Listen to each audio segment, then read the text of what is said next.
Hi everybody, I hope you're all doing really well. So in 1961, E.H. Carr published What is History? An essay collection derived from lectures that he gave at the University of Cambridge on the subject of historiography. Historiography literally being the study of writing histories. In this book, he talks about the distinction between the past and history. History being a practice that is subjective and can very much be influenced by the biases of the historian writing it. Whereas the past and the facts of the past are the objective thing. And historians often interpret the facts of the past based on the often limited amount of evidence that they have available. The world they live in, the context of their own time, will inevitably bleed into their interpretations of these facts from the past and will feed into how they talk about and how they judge the past. And also, quite importantly, historians get to choose what they decide to select and emphasize from the facts and the evidence at their disposal. And highlighting different facts from the past can very much change our perception. He also talks about the debate of history as a science, the stress that he was seeing historians putting on causation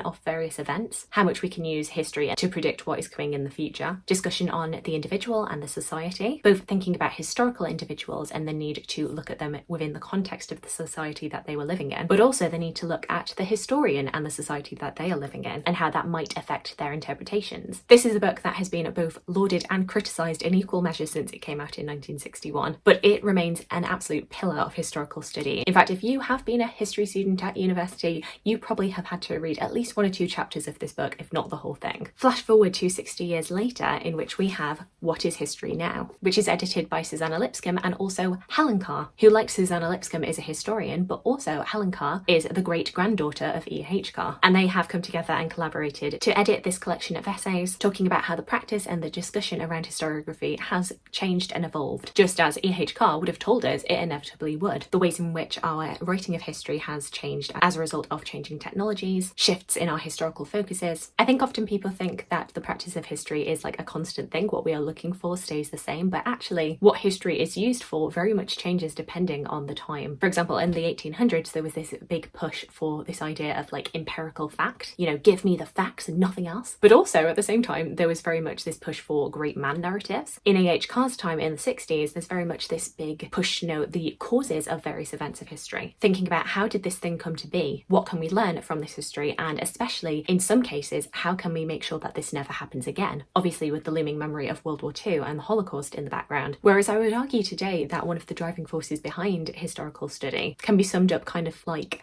hey, have you ever considered that there might be other perspectives to this thing than we think that we know everything about? But because maybe we don't know quite as much as we think we know about this thing, and maybe if we take the spotlight away from this person who has always been the centre of attention and turn it to these people, maybe we might have a slightly richer understanding of the past. Why don't we, take a look at those people? This book is chock full of so many amazing essays written by fantastic historians. Let's just go through the list now. We have Why Global History Matters by Peter Frankopan. How looking at history from a more global perspective is a fantastic way of uncovering untold stories. Why History Deserves to be at the Movies by Alexandre Tulselman. The debate around historical accuracy within films, and this constant push and pull between historical accuracy and what is narratively going to make a film satisfying to watch. Can and Should We Queer the Past by Justin Bengry. What is Vernacular History by Sarah Churchwell. How Can We Write the History of Empire by Maza Jasanoff. Glorious Memory by Dan Hicks. How Can We Write the History of Disability by Jaipreet Verdi. Can Our Emotions Have a History by Helen Carr. What Can Prehistory and Ancient History Tell Us About Being Wise by Bettany Hughes. Why Diversity in Tudor England Matters by Onyenka Nubia. How Can We Recover the Lost Lives of Women by Suzannah Lipscomb. How Do We Write the History of Religion by Miri Rubin. Why Family History Matters by Emily Brand. How Can Museums Open Doors to the Past by Gus Castley-Hayford. How Making Space for Indigenous Peoples Changes History by Leila K. Blackbird and Caroline Dodds-Pennock. How East Asia's Past is Shaping the Present and Future, or Why We Ignore China and Japan at Our Peril by Rana Mitter. Why History Should Always Be Rewritten by Charlotte Lydia Riley. How Literature Shapes Our History by Islam Issa. And finally, History Naturally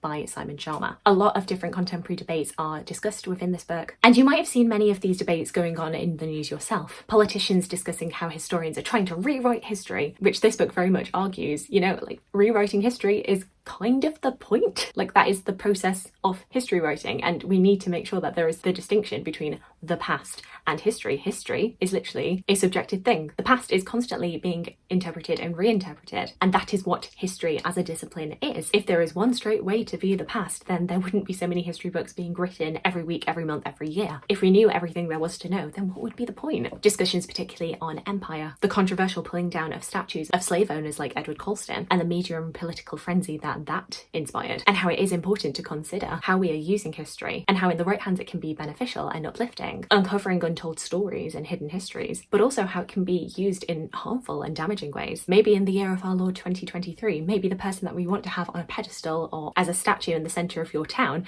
maybe shouldn't be a slave owner. Just a thought. I think there's this desperate need to see history and the past as this neat little linear story, and maybe actually a lot of these historical figures probably need complicating because we as humans are complicated creatures. And just as we know, like right now with current world conflicts, or even conflicts like in your personal life, we know that there are different perspectives to everything that is going on. So why would that not be true of the past? I think it's kind of underestimating people's intelligence to think that they couldn't hold like multiple different viewpoints about a figure or about an event, both good and bad. Complicating narratives, I think, only just serves to make our understanding richer, not tearing it down or harming it. I think this book and the essays within it does a really fantastic job at explaining all of these different perspectives of the topic of historiography in a way that I think somebody like me, for whom it's very much speaking to the converted, you know, I agree with a lot of the things that they're saying. But also I think this could be really good as a gateway into history. I can imagine this being assigned reading alongside What is History by E.H. Carr. I also don't think that any of these essays are written in an overly technical way. I think that if you are a beginner to history or thinking about historiography, this would be a fantastic book to pick up and give a lot of different avenues for exploring further interests in different fields of history, giving you perspectives that maybe you hadn't considered before. I have definitely not done this book justice at all, but I really highly recommend it for students and beginners all the way up to, you know, actual academic historians. I think it's always good to kind of take a step back and think, what are we using our subject for? How are we making sure that this is more open and accessible to all sorts of people, anybody who wants to study history, but also people who want to just like engage in it recreationally, going to a museum, going to see a film, listening to a podcast about history. And I think these essays are so thoughtful, concise, reflective. I just really recommend this. So there we go, those are my thoughts on What is History Now, edited by Helen Carr and Suzannah Lipscomb. I really thoroughly enjoyed reading this, and I do hope that maybe I've inspired some of you to pick it up. Do let me know if you read this, what your thoughts were about it. I would love to hear from you.